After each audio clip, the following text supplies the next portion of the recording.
నమస్తే, నేను సిరి. Ration mafia. మనం ఈ రేషన్ మాఫియా గురించి వింటుంటే ఒక పేరు మాత్రం బాగా గుర్తొస్తూ ఉంటుంది. ద్వారంపూడి చంద్రశేఖర్ రెడ్డి పేరైతే బాగా వినిపిస్తూ ఉంటుంది. అంటే చాలా వరకు రేషన్ మాఫియా అనంగానే, ఈ బియ్యం మాఫియా అనంగానే ఆయన పేరు మాత్రం వినిపిస్తుంది. ఈయనకి సంబంధాలు ఉన్నట్టుగా కొంతమంది అయితే చెప్పడం జరుగుతుంది. అయితే దీని మీద అంటే ఫోకస్ పెట్టారు మన Pawan Kalyan, AP deputy CM Pawan Kalyan గారు అయితే ఫోకస్ పెట్టడం జరిగింది. దీంతోని మరి ఇప్పుడు వెలుగులోకి ఇప్పటివరకు ఒక అంటే చంద్రశేఖర్ రెడ్డి ఉన్నాడా లేదా అనే ఒక మీమాంసలో అయితే ఉన్నారు, ఒక డౌట్‌తో ఉన్నారు. మరి ఇప్పుడు మరి ఆయన హస్తం ఉందా లేదా అనేది ఇప్పుడు ఇంకా ఖచ్చితంగా తేలే అవకాశం ఉందని చెప్పేసి అయితే కొంతమంది విశ్లేషకులు చెప్తున్నారు. మరి దీని మీద స్పందించడానికి ఈరోజు మనతో పాటు ఉన్నారు ప్రముఖ సీనియర్ జర్నలిస్ట్ జగదేవ్ గారు. నమస్కారం సార్. నమస్తే. సార్, ఇప్పుడు చూస్తుంటే బియ్యం మాఫియా ఏదైతే మనకి రేషన్ బియ్యం ఉందో, రేషన్ బియ్యం మాఫియా ఎవరైతే చేశారంటే కొన్ని అంటే పట్టుకున్నప్పుడల్లా కూడా షిప్‌ని పట్టుకున్నప్పుడు కూడా టన్నుల కొద్దీ దొరకడం జరుగుతుంది. సో మరి దీని వెనకాల ఉంది ఎవరు అంటే పేరు వినిపించేది ఏంటంటే ద్వారంపూడి చంద్రశేఖర్ రెడ్డి అని చెప్పేసి పేరైతే వినిపించడం జరిగింది. అది నిజమా కాదనేది అయితే ఎవరికీ తెలియదు. కానీ ఆ పేరు మాత్రం బాగా వినిపించడం జరిగింది. కానీ ఇప్పుడు AP deputy CM Pawan Kalyan గారు రంగంలోకి దిగిన తర్వాత ఇంకా అందరి దృష్టి కూడా ఇప్పుడు ఆయన మీద పడింది. మరి తనేనా కాదా అనేది తెలిసే అవకాశం ఉందంటారా లేదంటారా మరి? ఇప్పుడు పవన్ కళ్యాణ్ గారు ఆ పోర్ట్‌కి సంబంధించి వెళ్తాననగానే ఈయనకి బోలెడు మెసేజ్‌లు, కాల్స్ వచ్చాయంట. సార్ మీరు రావద్దు సార్. సార్ ఇప్పుడెందుకు సార్, మీరు చూసుకున్నారు కదా సార్. సార్ కలెక్టర్ పట్టుకున్నారు కదా సార్. సార్ హ్యాండ్ ఓవర్ చేస్తాం కదా సార్. ఇంక మీరెందుకు సార్. ఇంకొందరైతే ఫోన్ చేసి అన్న మీరొస్తే దాని మీద ఆధారపడే ఒక 10,000 కుటుంబాలు ఇబ్బంది పడతాయన్న. అంటే ఎంతమంది హ్యాండ్ ఉందో చూడండి అందులో. 10,000 కుటుంబాలంటే ఏంటి? ఆ రేషన్ బియ్యము ఎవడైతే అమ్మాడో వాడు, అవి తరలించడానికి ఉపయోగించే బ్రోకర్లు, అవి లారీల్లో వేసుకొచ్చే లారీ ఓనర్లు, ఆ డ్రైవర్లు పురమాయిస్తే డ్రైవర్లు, అక్కడి నుంచి షిప్లోకి మోసే క్లీనర్లు లేదా కూలీలు, అది కాదన్నట్టు అక్కడ దాన్ని మేనేజ్ చేసే అధికారులు, అది కాకుండా పోర్టుకు సంబంధించిన కస్టమ్స్ అధికారులు, ఎంతమంది చూడండి అమ్మ. నేను లెక్క రఫ్గా 7 రకాల వర్గాల గురించి చెప్పాను. ఇది చాలదన్నట్టు స్థానికంగా ఉంటే డిపార్ట్మెంట్ వాళ్ళు ఎంతమంది ఆమ్యం అంటే ఖచ్చితంగా స్థానికంగా ఉండే ప్రభుత్వానికి తెలియకుండా ఇవన్నీ జరుగుతాయి. పైగా రేషన్ బియ్యం అంటే ఖచ్చితంగా ఎవరిది ప్రభుత్వం? మళ్ళీ జగన్మోహన్ రెడ్డి గారి ప్రభుత్వమే. మీరు ఎక్కడికి వెళ్ళండి, ఇన్ని రోజుకొకటి బయటికి పెద్ద పెద్ద స్కాములు, ఇది చాలా ఏముంది బియ్యమే కదా. ఇట్లా వెళ్తుందంటే అట్నుంచి ఎన్ని చొరబాట్లు అవుతున్నాయో. కసబ్ లాంటి ఎదవలు ఎంతమంది లోపలికి వచ్చేసారో. ఏం జరుగుతుందమ్మా? మళ్ళీ సింపుల్గా ఈయన మాట్లాడతారు ప్రెస్ మీట్ పెట్టి, ప్రభుత్వం దారుణంగా ఉంది, 5 నెలల్లో విఫలమైంది, ఘోర పరాభవం జరిగిందని మాట్లాడుతున్నారు జగన్మోహన్ రెడ్డి గారు.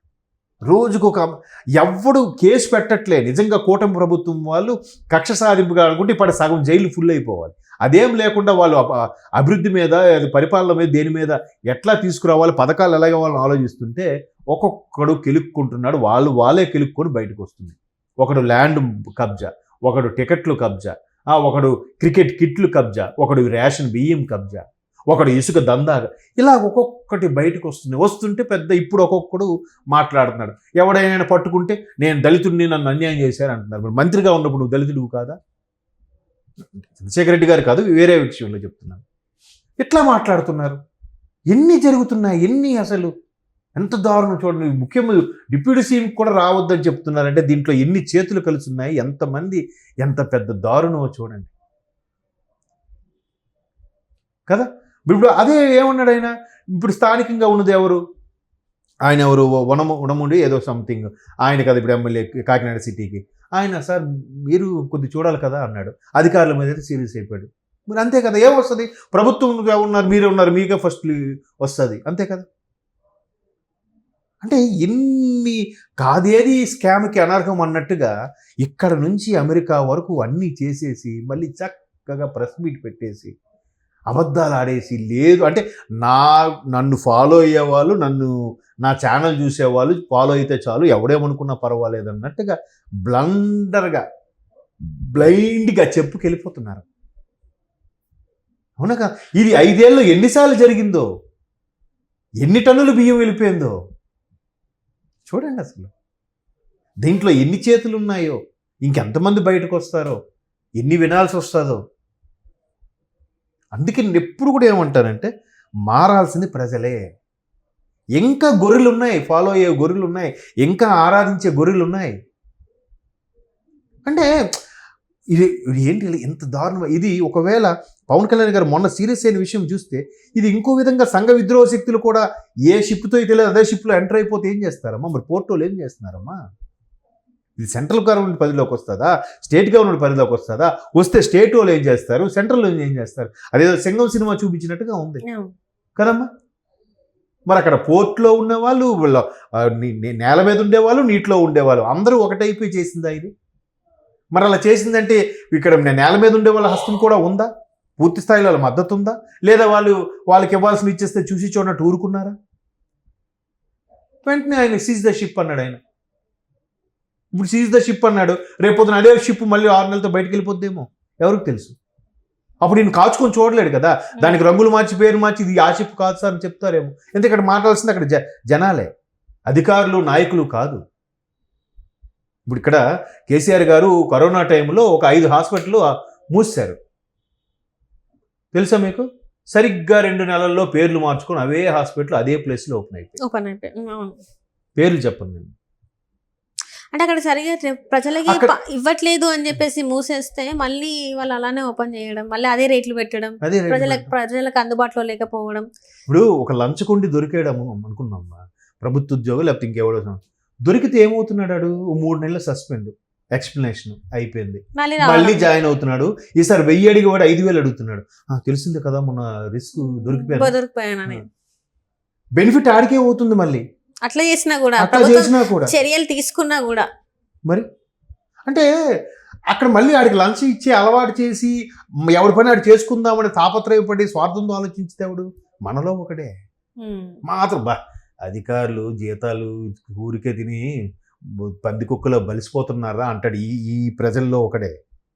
మరి ఇచ్చేది కూడా వీళ్ళ తమ్ముడు అందులో ఉద్యోగమో ఏదో ఉందనుకో, సార్ మా తమ్ముడు కొద్దిగా చూడండి సార్ మీకు ఎంతో కొంత ఇచ్చుకుంటాను అని ఈడే అలవాటు చేస్తాడు.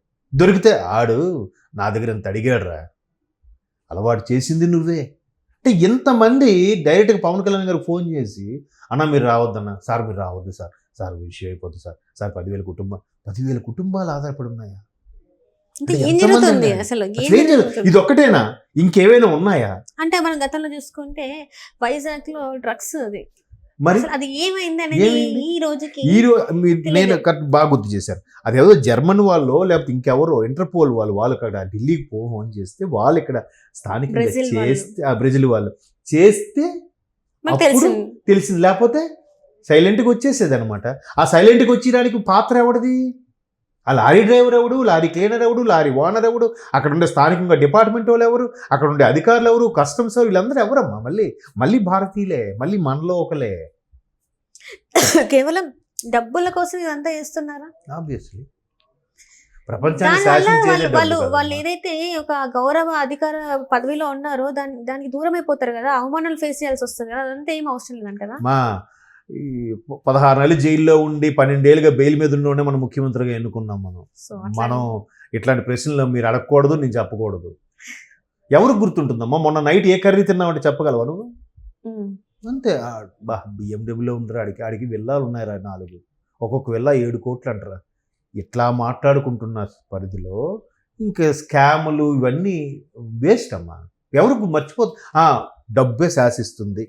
నేను ఒక్కొక్క డైలాగ్ చెప్పి ముగిస్తా. లై అనే సినిమాలో అర్జున్ ఒక డైలాగ్ చెప్తారు నాజర్ గారికి, నితిన్ గారి లై సినిమాలో. మూర్తి గారు 100కి 99 పనులు డబ్బుతోనే అయిపోతాయి అంటే ఒక్కటి ఏదో అవ్వదు, అది ఆత్మాభిమానమో ప్రేమో ఏదో చెప్తాడు. గట్టిగా ప్రయత్నిస్తే ఆ ఒక్కటి కూడా అయిపోద్ది, ట్రై చేయండి అంటాడు. కరెక్ట్. మనిషి అన్నవాడు ఎక్కడో దగ్గర తెగుతాడు, అదే తిప్పుతుంది, నడిపిస్తుంది. కాబట్టి ఇవన్నీ మళ్ళీ పవన్ కళ్యాణ్ అటువంటి షిప్ షీజ్ చేసిన, అధికారులను సస్పెండ్ చేసిన, డిస్మిసే చేసిన, లేదంటే దాంతో హస్తమున్న ఎవరైతే సోకాల్డ్ మాజీ మంత్రులు మాజీ ఎమ్మెల్యేలు ఉన్నారో వాళ్ళందరినీ కటకటాలు లెక్కించిన మళ్ళీ 1 నెల రోజుల్లో బెయిల్తో బయటకు వస్తాడు. మళ్ళీ చూసారా కక్ష సాధింపు, ఈసారి నన్నే గెలిపించండి, దీనికి మించిన స్కామ్ చేస్తారని చెప్తున్నాడు. ఆ నవ్వులో ఆ నమస్కారంలో అదే అర్థం కనిపిస్తుంటుంది. మనకు అర్థం కాక అన్నొచ్చాడు రా సూపర్ రా అంటాం. Right thank you so much. Thanks.